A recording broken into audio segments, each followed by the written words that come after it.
PR role is kind of a mess. Not acceptable.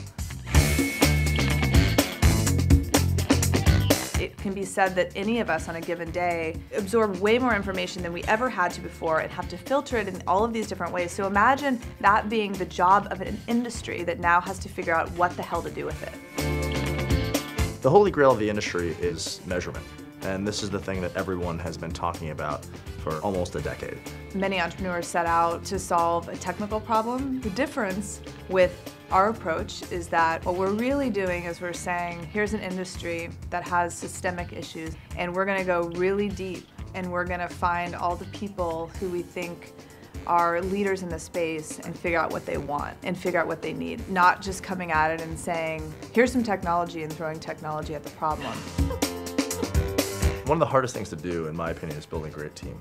I spent almost a year trying to find the right CTO. I went to hackathon after hackathon and would code with the developers that were there. I came across a guy by the name of Raj. One thing that I was quite surprised about was that he had a clear idea of what he wanted to do. Not many people usually have that at hackathons.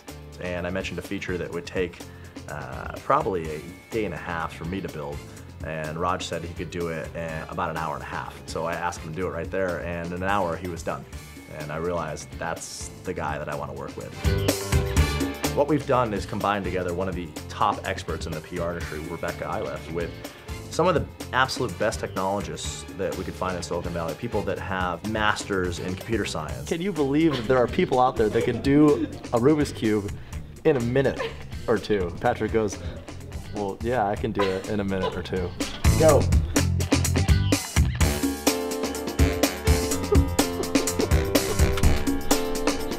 He's completed one of the phases of it.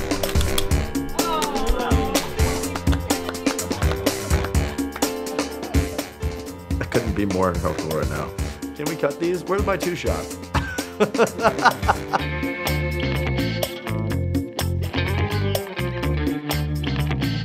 Originally came up with the idea for AirPR because when I was a venture capitalist and an entrepreneur in residence, half of our portfolio company CEOs were struggling to find good PR resources. So as a result, the first product that we came up with was the marketplace. It allowed companies to come find the best vetted PR resource. And the next step of that, if you will, the stair step on that, is this measurement platform. We spent over the past couple of years building is a way of measuring the ROI of PR for the first time, all the way down to revenue. PR is the only thing left that doesn't have a tremendous amount of transparency and accountability associated with a vast amount of data that we have. I live with data all day long, and you know, I always wish that we could apply something like that big data to the PR problem and figure out how can I better my chances in making a campaign work or a specific post or an idea? How can I make those things work better? What's the best route to take through PR? And I think that's where AirPR fits. Companies know as they turn up their advertising spend how it affects the performance of the business. Nobody knows right now as they turn up their PR spend how it affects any part of their business. They just kind of guess. How do I know that any of these things are actually being effective? When you can actually put a value on that and have something standardized that tells you, yes, you're moving in the right direction. Yes, all of these activities are leading to something. And is there a way to replicate that? Is there a way to predict what's going to work based on all that data? Now you can actually plan better in the future based on the data. And that really is the true promise of big data and its application. We know that data is power. We're putting that power into PR. We're giving PR a seat at the table.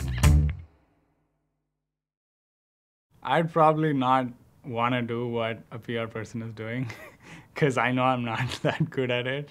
How exactly do you go to random people and start conversations with them? Because I find it, totally absurd and difficult.